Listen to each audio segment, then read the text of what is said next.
एक एनिमे में इतना कुछ ऑफर करने के लिए हो सकता है, ये मैं डॉक्टर स्टोन देखने से पहले सोच भी नहीं सकता था। जहां पर ये मेरे लिए एक ऐसा एनिमे बन चुका है जिसे मैं किसी को भी कभी भी रिकमेंड कर सकता हूँ। ये कहानी है एक लड़के सेंकू के, जो कि इस वर्ल्ड की मिस्ट्रीज को लेके हमेशा क्यूरियस और एक्साइटेड होता है, और वो एक ऐसा इंसान है जो कि एब्सोल्यूट फ्री विल में भरोसा रखता है।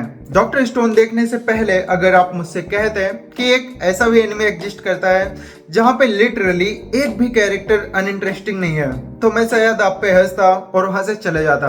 बट डॉक्टर स्टोन ने मेरा नजरिया पूरी तरीके से चेंज करके रख दिया, क्योंकि यहाँ पर हर एक कैरेक्टर को इतनी जीनियस तरीके से लिखा गया है कि शो के प्रोटैगनिस्ट से लेकर एक छोटी सी बच्ची को सेंटर में रखकर अगर आप कोई भी एपिसोड बना दो तो भी आप उससे बोर नहीं हो सकते। और यही इस एनिमे की खासियत है। यहाँ पे जब मैंने इसे देखना शुरू किया था तो मुझे लगा था कि एक दो सीजन ही आए होंगे, but as a continued I got to know कि इसके 4 सीजन आ चुके हैं।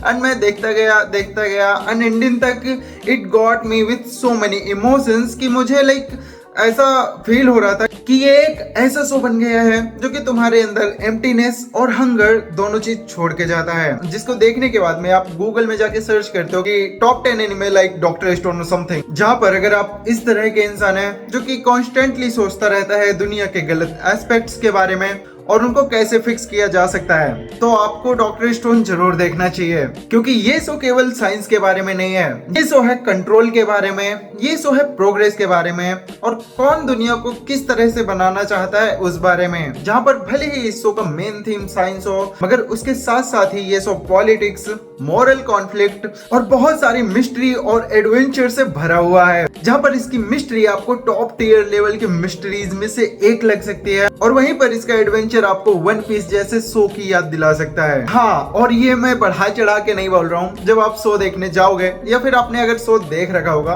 तो आपको पता होगा कि मैं किस बारे में बात कर रहा हूँ। और इसकी सबसे अच्छी बात पता है क्या है, कि इतने सारे पॉजिटिव्स होने के बाद इसका एनिमेशन भी टॉप टियर का है। जहाँ पे आपको सीजन 1 से लेके सीजन 4 तक एक भी ऐसा फ्रेम नहीं दिख सकता जहाँ पे आपको लगे कि नहीं, यहाँ पे थोड़ा सा एनिमेशन गड़बड़ है।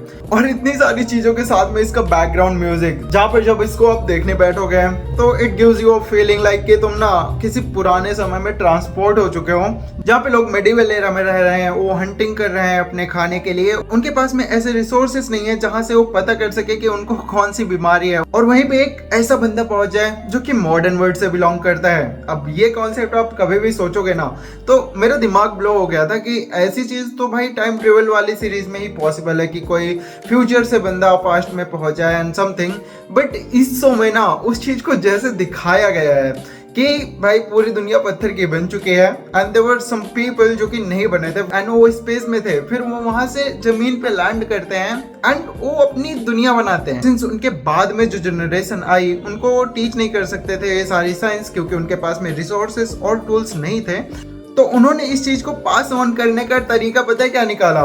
कहानियां। And which makes you feel like कि ये ब्लूप्रिंट है कि कैसे ह्यूमंस इवॉल्व होंगे टाइम टू टाइम। जो कि ये सारी चीजें देखने में मैं हमेशा बहुत ज्यादा इंटरेस्टेड रहता हूँ। यहाँ पर कुछ चीजें ना तुम्हें अपसेट भी लग सकती हैं, कि जैसे कि बहुत सारे जो लोग हैं जो कि पहले आपको लगता है कि नहीं ये इविल है, मगर कुछ ऐसे इंसिडेंट होते हैं जिनके बाद में वो अच्छा एक्ट करने लगते हैं, which might make you feel कि ये भाई राउटिन हो रहा है, ये बार बार चीजें रिपीट हो रही हैं। क्योंकि मैं भी जब देख रहा था ये शो तो मेरे दिमाग में भी ये आइडिया आया था, मगर बाद में मुझे और सोचने पर यह समझ में आया कि क्यों लोग कहते हैं कि हर एक इंसान के अंदर अच्छाई और बुराई दोनों चीजें होती हैं। अब आप ये कह सकते हैं कि भाई कोई इविल है और उसने किसी अच्छे इंसान को मार दिया, तो फिर वो अच्छा इंसान तो मर गया ना, उसके बाद में उसके सही होने का कोई मतलब ही नहीं है ना, क्योंकि उसने कांड तो कर दिया जो कि हाँ सही है। मगर इस शो में ये चीज बहुत इंटरेस्टिंग तरीके से दिखाई गई है, जहाँ पे ना इनके पास में एक ऐसा प्लॉट डिवाइस आ चुका है जिसकी वजह से लोग मर नहीं सकते, और इसलिए ये चीज इसके स्ट्रक्चर में इतनी फिट बैठती है कि हर एक इंसान एक पावरफुल एंटिटी के नीचे बॉव डाउन करने के लिए हमेशा ही तैयार रहता है, चाहे तुम हो या मैं।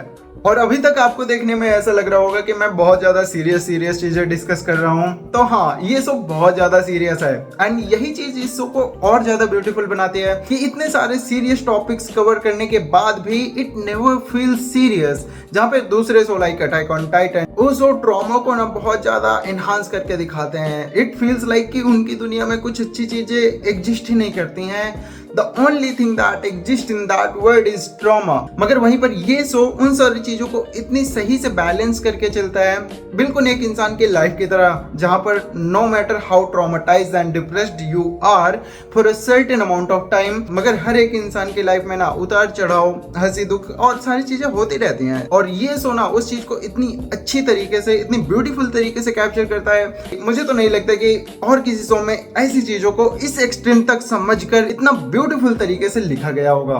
जहां पर एक और चीज जो कि इस शो को और अच्छा बनाती है कि यहाँ पर ना कैरेक्टर्स बहुत ज्यादा डायलॉग्स या फिलॉसफी पे रिलाई नहीं करते हैं, इंस्टेड दे टेक एक्शंस। और ये चीज ना मुझे बहुत ज्यादा पसंद है पर्सनली। तो ये शो ना इसलिए और ज्यादा अच्छा लगता है। फॉर एग्जाम्पल, मुझे हमेशा ना मोटिवेशन से एक चिढ़ सी है। सेल्फ हेल्प बुक्स या मोटिवेशन मुझे इतना खराब चीज लगता है कि मैं क्या ही बताऊं।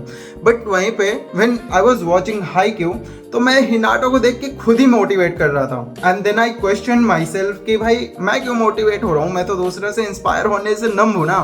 Then I got to realize कि हिनाटा ना केवल चीजें बोलता नहीं है कि भाई मैं ये कर दूंगा, ये कर दूंगा, ये कर दूंगा, बल्कि वो करके दिखाता है। जहां पर ये चीज मुझे तब रियलाइज हुई जब वो एक्सरसाइज करके जा रहा होता है and he gets the feeling कि उसे और स्ट्रांग होना है। फिर वो अपने ट्रेनर को कॉल करके उससे डाइट पूछता है। And that's what makes me realise कि भाई ये चीज कितनी इफेक्टिव है। वही कुछ सेम पाथ में इस शो के कैरेक्टर्स भी चलते हुए आपको देख सकते हैं, जो कि बहुत ज्यादा इंटेलिजेंट राइटिंग है। जहां पर ये शो एक फुल पैकेज है, emotion, action, adventure, character writing. And जैसा कि मैंने पहले भी बोला था कि ये शो अगर आपने एक बार देखना शुरू किया तो खत्म करते करते ये शो आपके अंदर एक एबिस छोड़ जाएगा, एक ऐसी एम्प्टीनेस जो कि और कोई शो फुलफिल नहीं कर सकता। That's how great doctor stone is। तो ये थे मेरे thoughts on doctor stone. Video पसंद आई हो तो इसे एक लाइक करना, चैनल को सब्सक्राइब करके बेल आइकन प्रेस कर देना, ताकि आप ऐसे ही इंटरेस्टिंग डिस्कशन का पार्ट आगे भी बनते रहें। तब तक शो देखो, एंजॉय करो। See you in the next one. Bye bye.